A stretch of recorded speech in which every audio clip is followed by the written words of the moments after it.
زندگی میں کبھی بھول کر بھی یہ ایک گناہ نہ کرنا، ورنہ یاد رکھنا تم لوگ اجڑ جاؤ گے، تباہ و برباد ہو جاؤ گے۔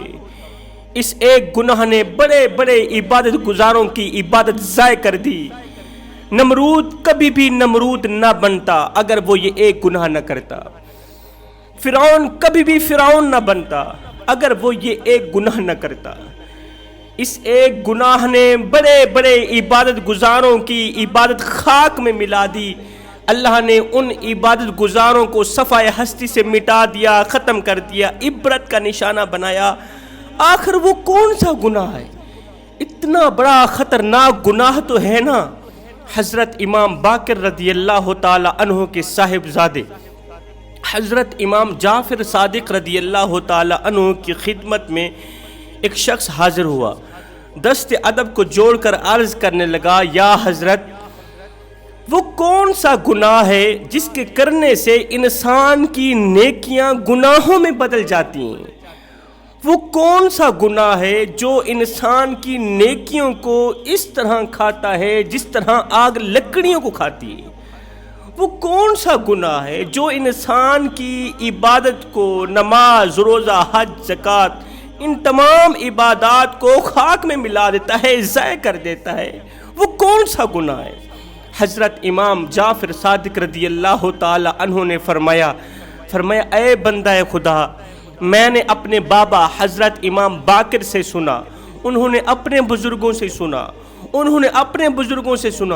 انہوں نے حضرت سیدنا علی المرتضیٰ شیر خدا کرم اللہ وجہ الکریم سے سنا۔ حضرت سیدنا علی فرماتے ہیں میں نے رسول اللہ صلی اللہ علیہ وسلم سے سنا تھا، میرے کریم نبی نے فرمایا اے علی، سب کچھ کرنا، یہ ایک گناہ کبھی بھی نہ کرنا، ورنہ یاد رکھنا اللہ یہ ایک گناہ کرنے والوں کو تباہ و برباد کر دے گا۔ وہ کون سا گناہ ہے؟ وہ ہے تکبر کرنا۔ تکبر نیکیوں کو اس طرح کھاتا ہے جس طرح آگ لکڑیوں کو کھاتی ہے۔ میرے نبی نے فرمایا سب کچھ کرنا، تکبر والا گناہ کبھی بھی نہ کرنا۔ ابو جہل کے اندر اگر تکبر نہ ہوتا، اگر اسے اقتدار کی فکر نہ ہوتی، کرسی کی فکر نہ ہوتی، کبھی بھی ابو جہل نہ بنتا، کبھی بھی جہنم کا ایندھن نہ بنتا۔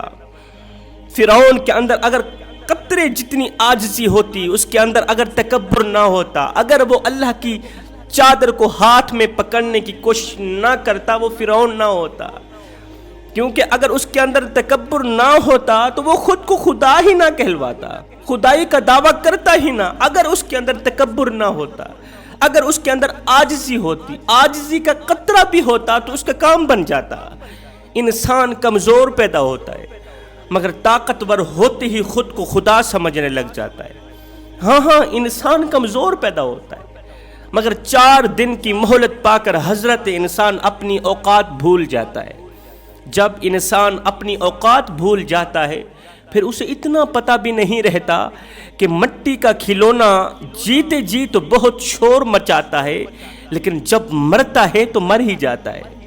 اے حضرت انسان، تیرے غرور کی اوقات تو بس اتنی سی ہے، تیرے تکبر کی اوقات تو بس اتنی سی ہے کہ جب تو دنیا میں آیا تھا تو لوگوں نے ہی تیرے ننگے وجود کو ڈھانپا تھا، اور جب تو دنیا سے گیا تھا، مرا تھا، تو لوگوں نے ہی تیرے ننگے وجود کو ڈھانپ کر تجھے رخصت کیا تھا۔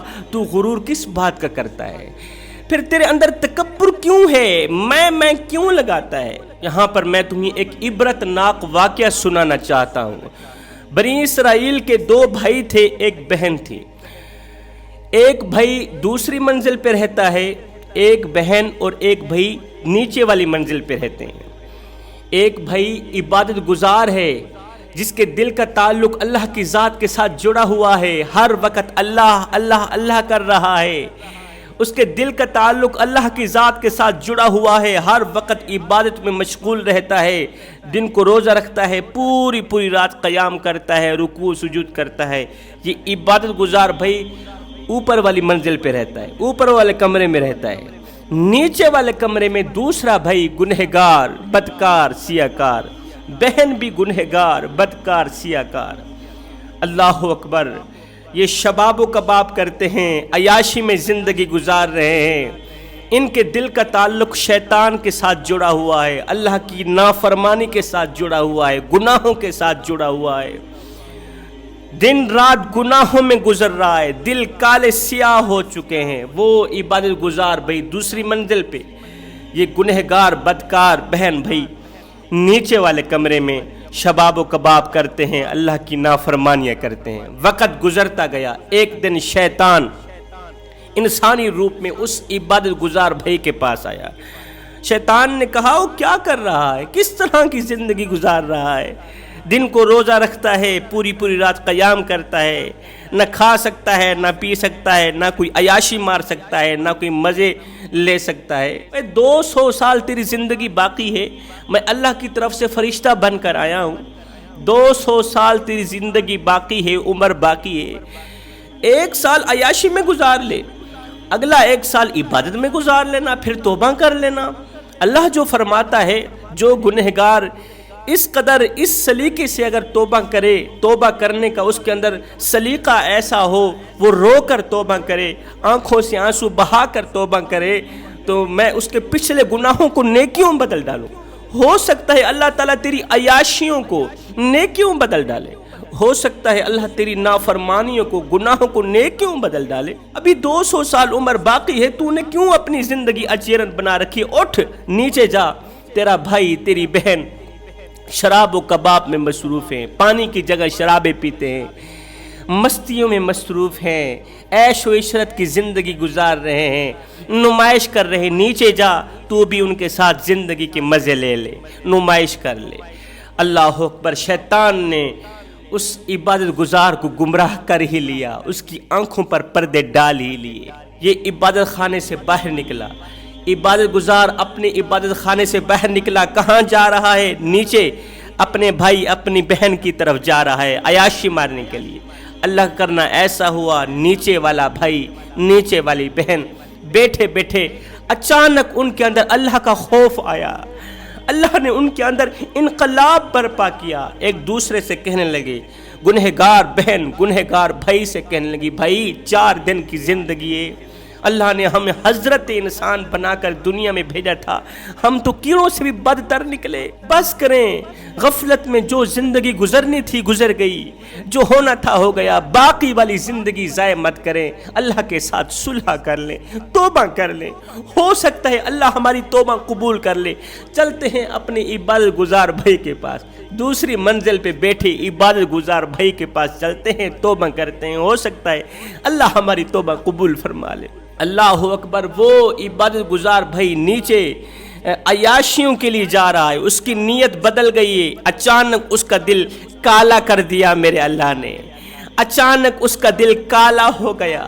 عبادت گزار بھائی بد نیتی سے اس کی نیت پھر گئی ہے، اس نے مصلی اٹھایا ایک سائڈ پہ پھینک دیا، شیطان کی غفلت میں آ کے نیچے اترنے لگا۔ نیچے جو گنہگار بھائی تھا، گنہگار بہن تھی، وہ اس سوچ کی بنیاد پر کمرے سے باہر نکلے کہ ہم عبادت گزار بھائی کے پاس جاتے ہیں، توبہ کرنے کے بعد ہم بھی عبادت میں مشغول ہو جائیں گے، اللہ کے ساتھ صلح کر لیں۔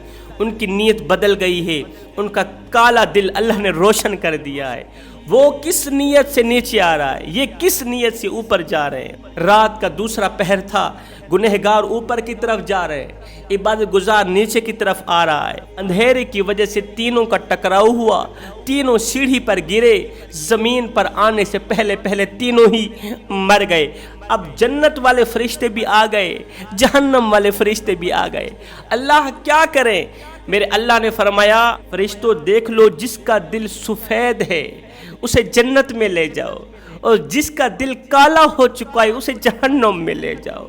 عبادت گزار کا دل شیطان نے کالا کر دیا تھا، گنہگاروں کا دل اللہ نے روشن کر دیا تھا۔ وہ عاجزی کی وجہ سے جنت میں چلے گئے، وہ شیطان کی گرفت کی وجہ سے، شیطان کی غفلت کی وجہ سے جہنم میں چلا گیا۔ اپنے اندر عاجزی پیدا کریں، تکبر جیسے گناہ سے بچ جائیں۔ تکبر انسان کی نیکیوں کو اس طرح کھاتا ہے جس طرح آگ لکڑیوں کو کھاتی ہے۔ میں دعا کرتا ہوں مالک ہمیں اچھی نصیحتوں پر عمل کرنے کی توفیق عطا فرما۔ آمین ثم آمین وما علینا الا البلاغ المبین۔